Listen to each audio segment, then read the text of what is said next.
الموضوع يبدا يتحول من شخير سمبل سنورنج اللي هو الشخير البسيط بسيط الى مرحله الانسداد في التنفس اثناء النوم، ينقطع نفسه. ينقطع نفسه بقى. ودي في الحاله دي خطر، لان وده بيصحيه من النوم. ده بيصحيه من النوم. يؤدي ان الاكسجين بيقل قوي في جسمه، وثاني اكسيد الكربون يعلى لغايه مرحله زي ما شفنا في الفيديو كده ان المخ لازم يصحي البني ادم. يعني لازم يصحى. لازم يصحى. يعني ما مسجلش ان حد يتوفى من نوبه من ديت. اكشولي اتسجل لسه قريب من قيمه 3 شهور. ممثل مشهور في كندا، انا مش متذكر اسمه، بس هو في الصحف كان مكتوب كده ان هو ده مات، دخل نام واتخنق ومات انسد التنفس ومات. ما لحقش يقوم ياخد نفسه. ما لحقش يقوم ياخد نفسه.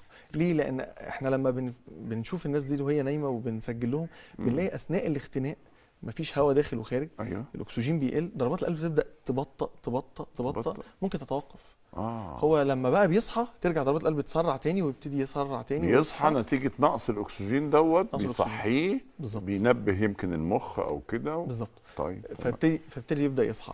ده اكشولي هو حاجه حلوه ان الانسان صحى، بس حاجه وحشه ان هو طول الليل ما نامش. يعني ما نامش، يعتبر ما نامش كام ثانيه ويقوم حاجه مزعجه جدا ومؤثره على الصحه. يقوم الصبح ما عندوش طاقه، ما عندوش يقوم مصدع. حتى احنا شفنا ناس كتير بيجوا يشتكوا بيفتكروا الموضوع مشكله في الجيوب الانفيه، عنده صداع ونيجي ندور في الجيوب ما نلاقيش مشكله، لكن هو المشكله ان هو ما بينامش كويس بالليل. زي بالظبط اللي يعني ايه بيقولوا واخد ليلتين ورا بعض وما نامش، مطبق ليلتين كأنه ورا بعض، مطبق فيصحى تاني يوم مصدع جامد.